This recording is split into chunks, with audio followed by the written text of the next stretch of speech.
On today's episode of Not Mainstream, we're covering one of the most beautiful, cerebral, and architectural films I have ever seen. This is a Not Mainstream movie review with myself, Zach, and we're reviewing Columbus. Columbus came out in 2017, written, directed, and edited by Kogonada. We'll get to him in just a little while. The film follows the son of an architectural scholar named Jin from South Korea whose father falls into a coma at a local hospital in Columbus, Indiana. While visiting his father at the hospital, Jin meets Casey, a young woman who works at the nearby library. Casey and Jin's friendship grows as she guides him around Columbus for 2 days. As the characters open up about themselves, Jin reveals that he has a deep feeling of resentment for his father, who often cared more for his work than for Jin. Casey then opens up about her dreams of being in the architectural industry, but has no chance due to her role as the primary caretaker for her mother, who is a recovering addict. As life naturally plays out between the two, they both realize that there is so much more to life than what there is right now. How long do I stay here? As long as it takes. You're his son. I want to show you something. This was one of the first modernist banks in America. Who are you? God, shut up. I'm just trying to tell you about this building. This film premiered at 2017's Sundance Film Festival and had a very small domestic release in 21 theaters in the United States. Columbus actually sold a record amount of tickets over the course of a 6-week run in Columbus, Indiana, with 8,953 tickets sold.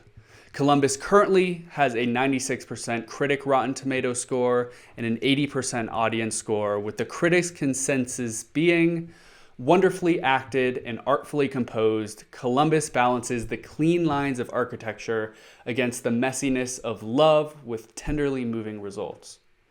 The cinematography in this film shows the beauty of the modernist architecture of the town Columbus.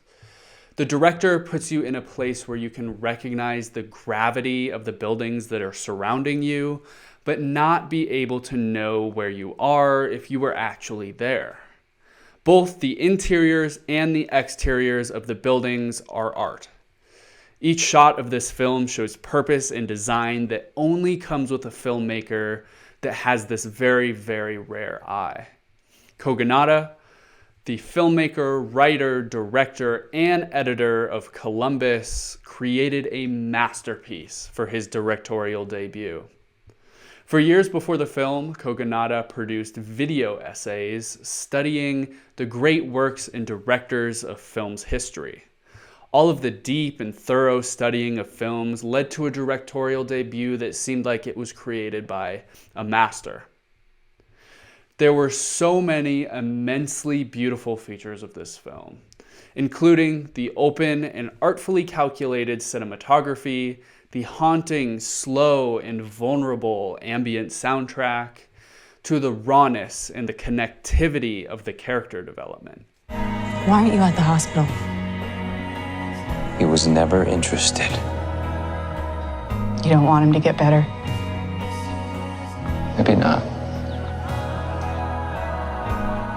This film hits every single detail with precision and leaves you feeling like you just watched one of 2010's greatest films, which you did. Columbus is much more than a movie to me. It is a piece of art that carefully is crafted with love and care to bring you into a world of beauty, love, and loss. It puts you at the center of two strangers meeting at random, dealing with their own family and life crises. Sonder is one of my favorite words on the planet, meaning the feeling one has on realizing that every other individual that you see has a life as full and real as your own. Jin and Casey meeting after she overhears him speaking Korean, which fades into the complex yet gentle relationship, shows how the random people that you see are much, much more than they may seem.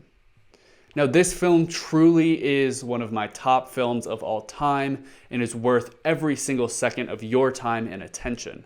Columbus is currently on Prime Video and Apple TV to rent and is included in your subscription to Paramount Plus and Showtime. Please don't skip this one. This truly is one of my favorite films of all time and well worth your time and attention. I'll see you next week with another movie review. This has been Not Mainstream.